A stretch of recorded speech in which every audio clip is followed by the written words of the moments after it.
death by electrocution in the mode prescribed by law, and that she shall be transferred to the custody of the warden at the Tennessee Prison for Women. And further, on the 12th day of January 1997, your body shall be subjected to shock by sufficient current of electricity. Oh God, have mercy upon you.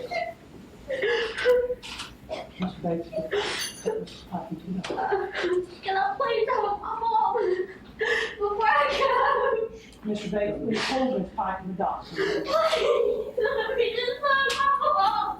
Please hold this pipe in the dock. I love you. I love you. I love you.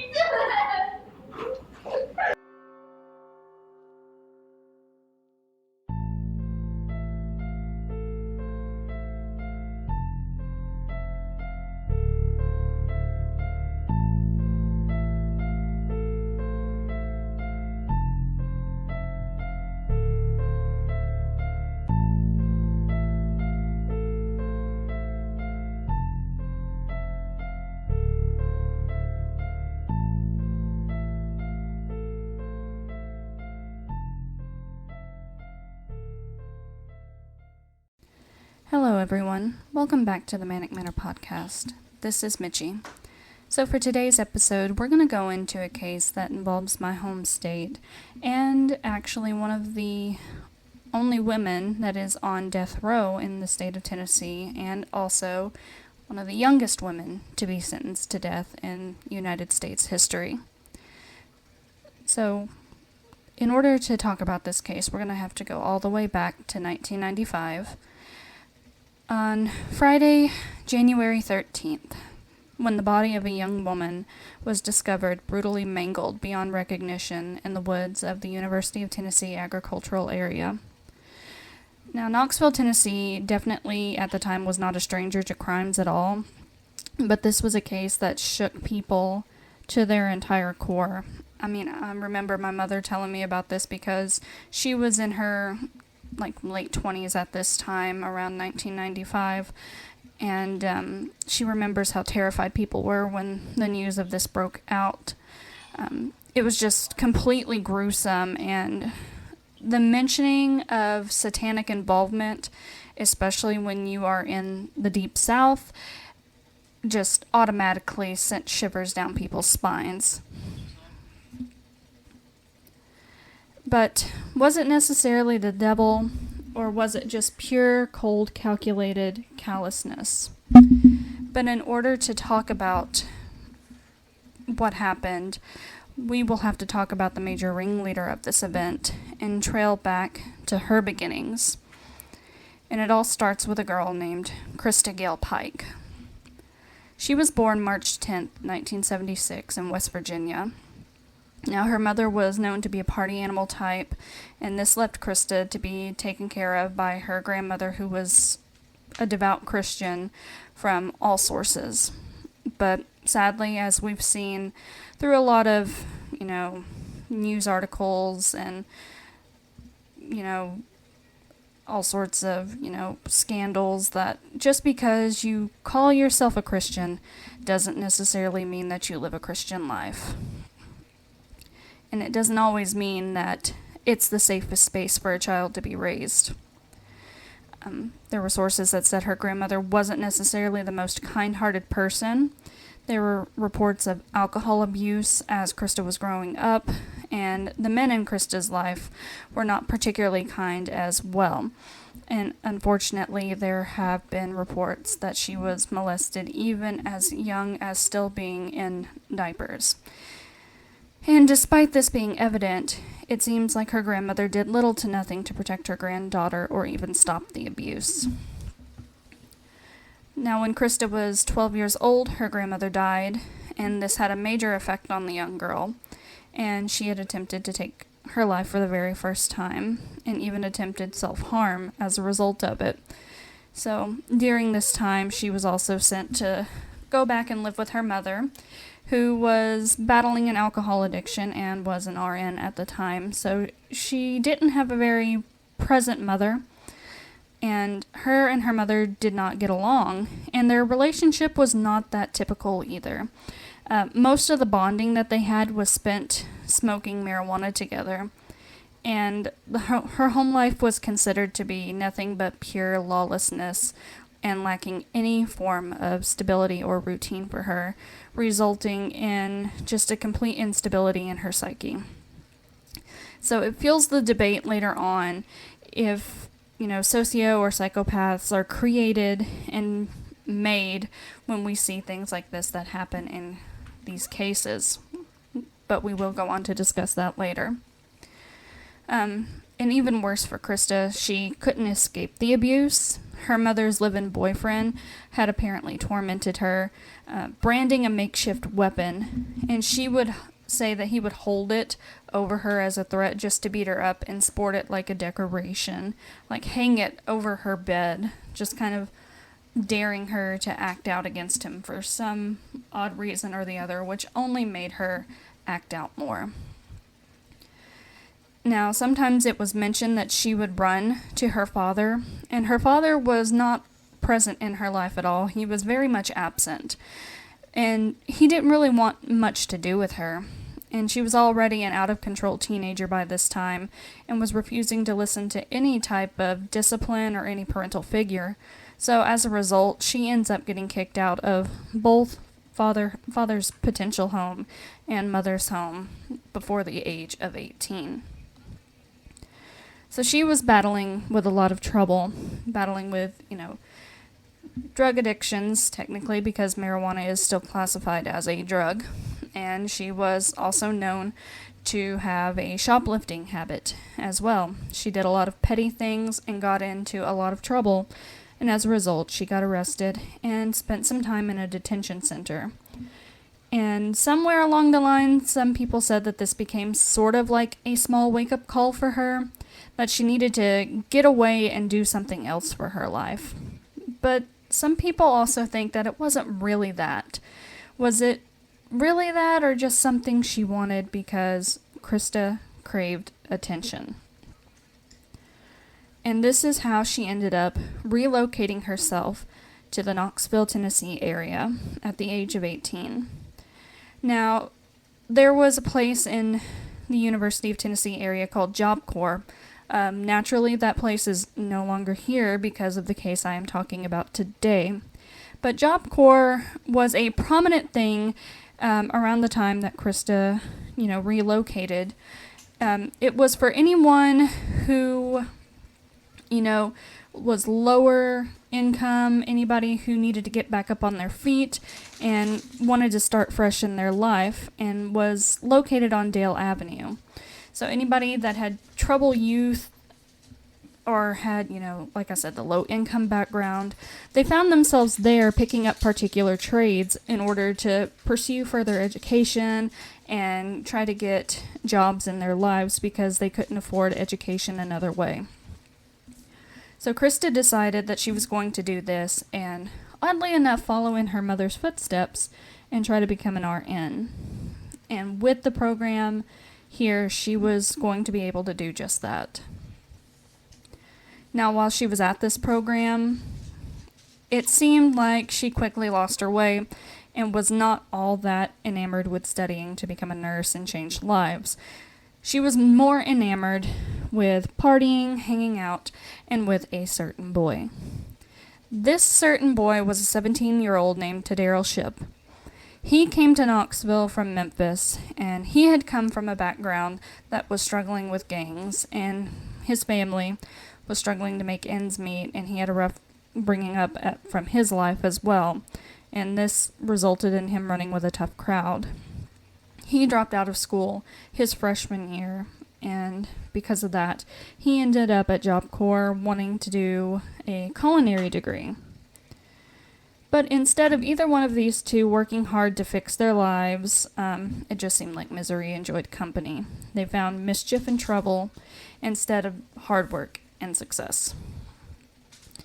And Christa made another friend as well. Another person by the name of Shadola Peterson. This was an 18-year-old. And all three of these individuals hit it off with a common theme of interest. And this common theme, as I mentioned earlier, was Satanism. For some reason, Tadaro really had an interest in the occult practice, and the rumor had it that he had a shrine to the big man downstairs himself in his own room. I don't know how you could have that on campus in Job Corps, especially in the middle of Knoxville, Tennessee, because even Tennessee now in 2023 is, good Lord help, so freaking right-wing at times it's crazy. But somehow the rumor had it that he had a statue to Lucifer, had a whole shrine.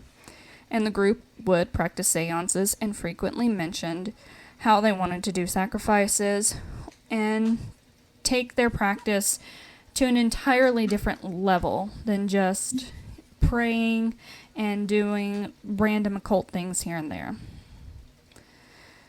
But not everybody enjoyed that type of life, and there was plenty of other people at Job Corps that were not in this group. Unlike the three that I had just mentioned, there was also people like 19-year-old Colleen Slemmer, who had come to Knoxville for, some people say, a computer technology program, others say she was in for an RN program like Christa, but Colleen had come from Jacksonville, Florida, and her family upbringing was actually fairly decent from all accounts that I could find. Now, it's not really clear how she crossed paths with these three, but it was like a doomed fate the second that she did. The smoking gun that caused issues, that was the main catalyst through all of this, was Tadaro. Now, the issue was Christa went on a holiday, went on vacation back to West Virginia to visit family, and Tadaro stayed behind in Knoxville. Now, when he stayed behind, he was spreading rumors that he had hooked up with Colleen and claimed that Colleen was the one who had pursued him the entire time.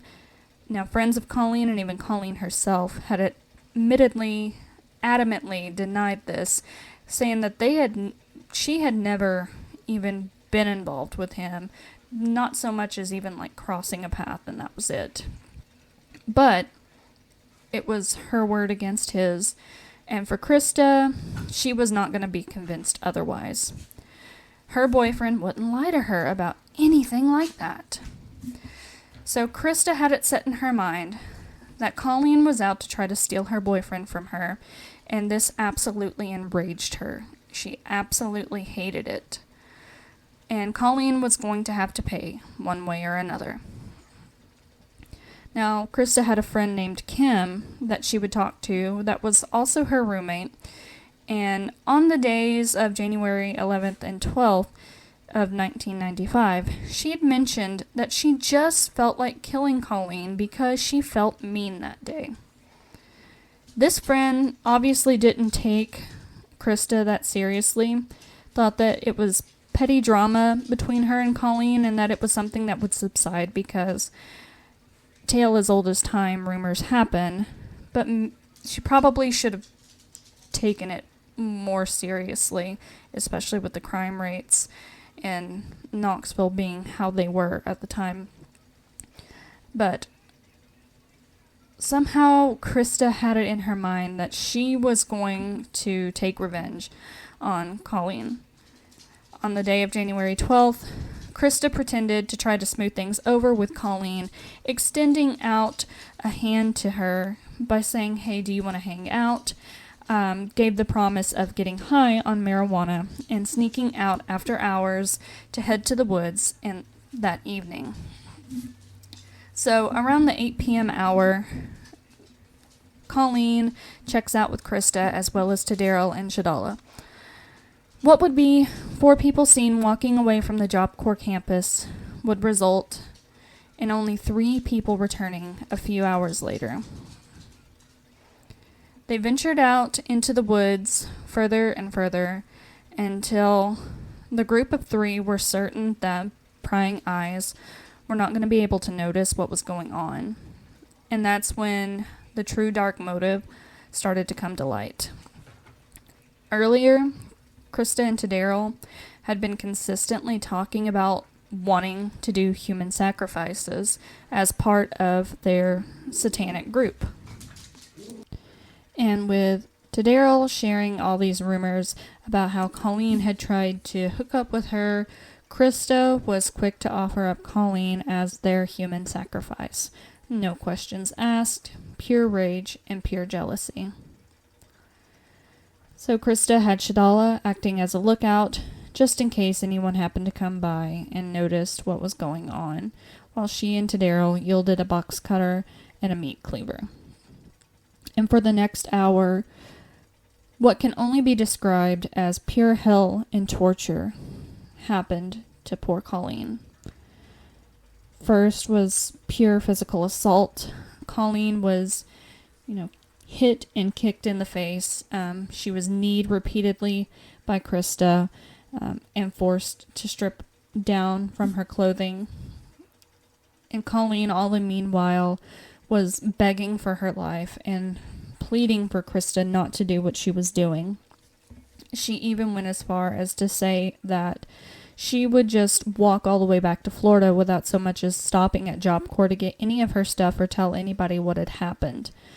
But all this did was enrage and piss off Christa and make Christa scream at Colleen to shut up.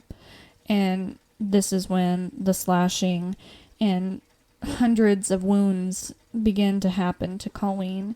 And I am putting it very lightly when I say it like this, because I have seen, the photos and everything, because how easy it is to come across them online is actually really appalling. And it's something that I will not share online because of how low-key, not even low-key, disrespectful it really is to just have that sitting out there like it is, especially with Colleen's mother out there trying to get justice for her daughter like she wants. But Colleen, is over here begging for her life, and Christa was ruthless and non-stopping and slashing at her, stabbing her, and eventually gathering a large piece of asphalt and hitting Colleen in the head until Colleen was groaning and on the ground. And by Christa's records, she did not stop until the gurgling sounds that Colleen made had stopped. Now, afterwards, Christa bent down, and this is one of the most notorious parts of this case, is where Christa bends down and picks up a piece of Colleen's skull and puts it in her jacket pocket like a keepsake. And later it was said from the trio, with what they believed in with their group, that it was like some sort of way to try to keep Colleen's spirit trapped and bound to the earth, because if her entire body was not able to be intact, then it would make it harder for her to peacefully move on. Which is even more vile and disgusting when you think about it. They wanted to do nothing but pure harm to this girl. And the real truth about it is she probably was just 100% innocent, with somebody, certain individual guy over here, lying his way and saying something happened when it didn't happen. It never happened. Her and Tadero then did a shoddy, very shitty ass job at covering up her body. And then they tried to wash, quote unquote, wash off the blood spots that they had. Really, they just covered it up with mud before putting leaves and stuff, brush over Colleen's body, before dumping her in this makeshift shallow grave, leaving her to rot just outside the agricultural area at the UT campus. So this literally lasted from about 8 o'clock at night to 11 o'clock at night. A very short time span. Christa, when she was back in the dorm, wasn't too big on hiding. Didn't seem like it even fazed her at all. Didn't seem like she was mortified that she had just taken somebody's life in one of the most brutal ways that you possibly could. In fact, she seemed like she was giddy and ecstatic. The same friend that she had been talking to, saying that she had wanted to kill Colleen just because she felt mean, she was now bragging to her, saying that she had killed her. The roommate initially didn't believe Christa. I don't know why you wouldn't, especially after this girl sat there and told you what she was wanting to do, and now she's coming back to you saying that she did it. But then, even more so, she pulls out the piece of skull from her pocket. And the friend says she goes on to dance around the room and smiles and laughs like it was hilarious, and completely retold the story like it didn't even bother her. And what's even more concerning is how nobody thought to even try to report this. The friend didn't try to report this. I don't know if she was just that fucking terrified of how crazy this batshit crazy woman was.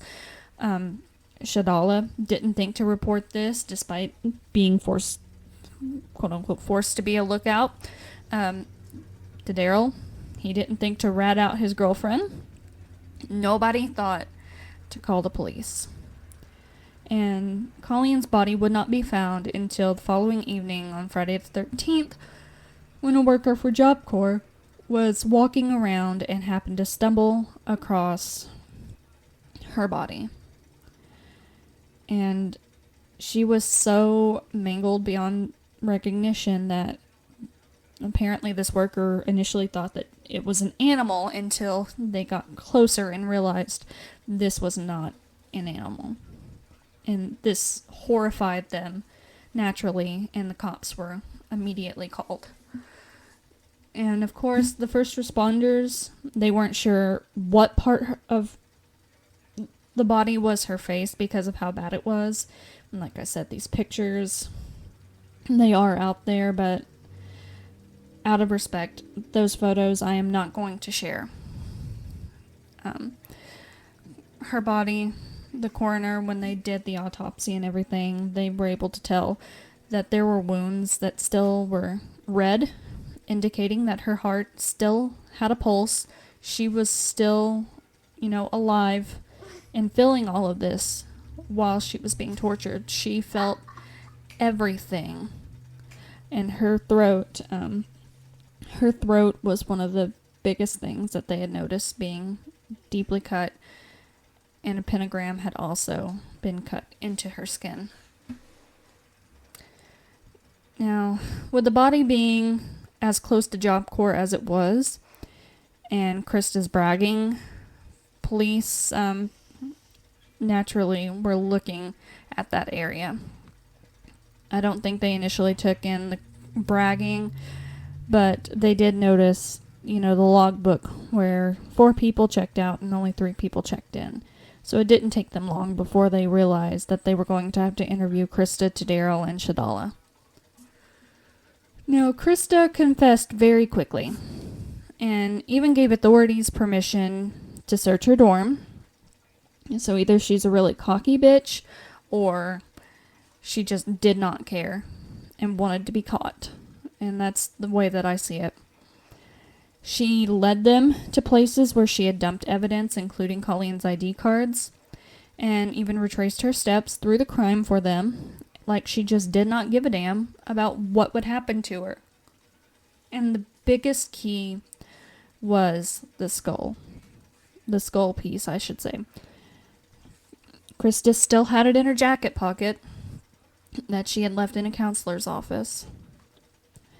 I mean, you couldn't put evidence together more perfectly than what this case was.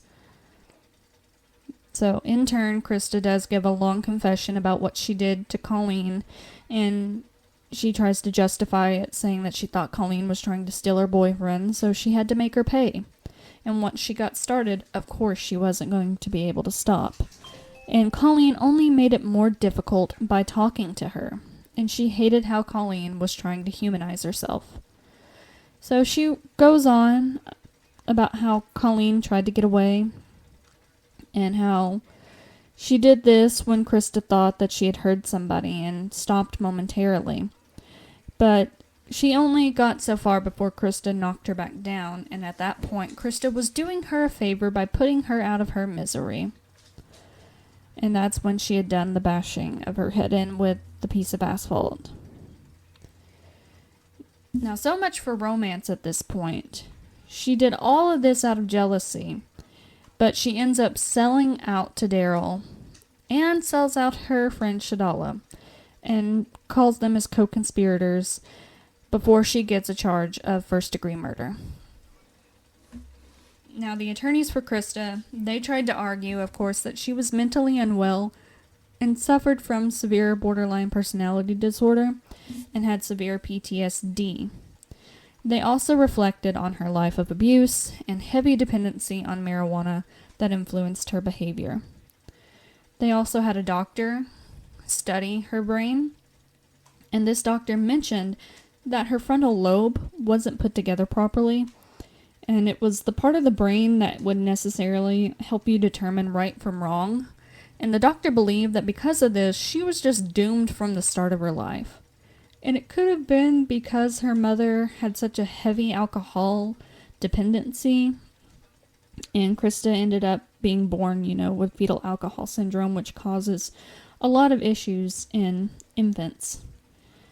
And the doctor further went on to say that every killer he had ever examined in his life had 3 features, and Christa had all 3 of the same features, and those being brain damage, a history of abuse, and mental illness. Now, it seems like it would be a very compelling theory to believe, but it didn't sway these prosecutors. It didn't sway the judge. They didn't look at that as an excuse for anything. She still had the indictment for first-degree murder, and with all of that considered, on March 22nd, 1996, it only took a few hours of deliberation for Christa to be found guilty of murder and sentenced to death by electrocution at the age of 20. Now, to Daryl, he was only 17 years old at the time, and he ended up getting a life sentence for his role, with the possibility of parole, and I think he had an additional 25 years on his sentence as well. But because he was 17, he was a minor, and in Tennessee, he could not receive the death sentence. Now, he has potential to be paroled in 2028. Now, Shadala, we've mentioned her. She ends up getting away with probation because she pleads guilty to being an accessory of the fact, because she ends up turning on to Daryl and Christa both to help the state build a case against Christa. Now, Christa was originally supposed to be executed in 1997, but the death penalty, as we know, is never as easy as it seems. Christa is now 47 years old. She has been on death row longer than Colleen Slemmer was ever alive. She spent multiple years appealing, withdrawing appeals, and making big scenes of herself. And this is not exaggerating. There have been interviews that she has done. There has been literal attempts where she has attempted to kill other inmates while she was in prison. One she tried to strangle with a shoelace. She also tried to escape prison at one time by conspiring with a former prison guard and a man who had been pen-paling her that had somehow fallen in love with her. All the interviews that we've seen of her, she shows that she cares more about what she didn't get to do with her life and how she has remorse for that other than what she did to Colleen. There is an interview I saw somewhere, I'm not sure who it was with, but she literally says that she's supposed to be doing this, that, and the other with her life, but, Colleen was supposed to be able to do that too, and she never got that chance. Now, for Colleen's mother, Mae Martinez, she's been begging for the state of Tennessee to finally just get it over with and set an execution date. And she told the local news station here where I live, WBIR, that her heart breaks every single day because she is forced to relive what had happened to her daughter. Christa's lawyers, they try to claim that Christa does recognize that her trauma and illness don't excuse her actions. But there's a page that I saw doing my research that says Mercy for Christa, and the whole page, I looked at it, the whole page is pretty much just saying that Christa is this mentally ill girl who should get to go free because she had, she didn't have the emotional maturity. The whole page pretty much is nothing but no accountability whatsoever. Now, Christa Pike is asking that her sentence be commuted to life imprisonment because she feels it would reflect punishments imposed on other youths like her that lacked maturity and emotional stances like that. But in June of 2020, the Supreme Court refused to review the case, and also around October of that year, a request was made for an execution date.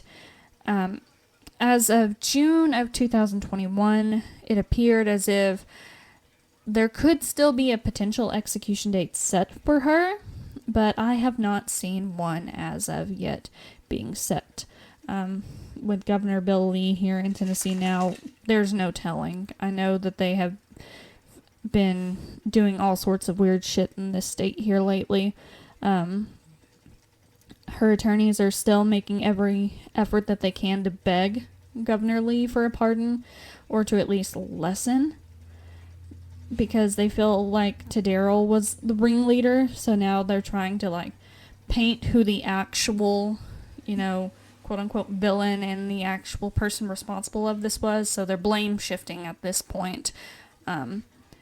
They also request this because they want to investigate whether or not Christa's human rights were violated during her trial. But regardless of all of this, the shit show that's going on with whether or not she is going to be executed, the point being is it's important to remember that Christa has shown no remorse for her actions.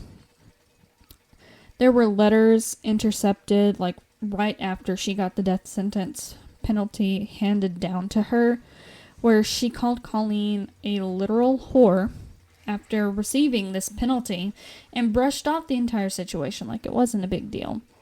So either she's putting up an act one way or the other, or whatever the hell you want to look at it. It's just complete nonsense and craziness. But there's a reason why the papers called her someone who had the quote-unquote face of an angel and nothing but a true devil's heart. Colleen didn't get to live her life the way that she deserved to rightfully live it. And unfortunately, now Colleen's legacy is forever bound next to this woman who, even to this day, despite claiming that she's taking accountability, takes little to no accountability for what she has done. But I want to thank you guys for listening to today's episode. That is the murder of Colleen Slemmer, and of course the tale of Christa Pike as well. If you guys have any other additional comments that you would like to add for this episode, or any recommendations for further episodes, please feel free to reach out to me. You can contact me at manicminorpodcast@gmail.com. You can also reach out on Facebook or Instagram at Manic Minor Podcast. And also feel free to comment down on YouTube as well, because this will be uploaded on YouTube. So until next time, I hope you guys enjoy your weekend, especially for those of us in the U.S. who are going to be having the 4th of July.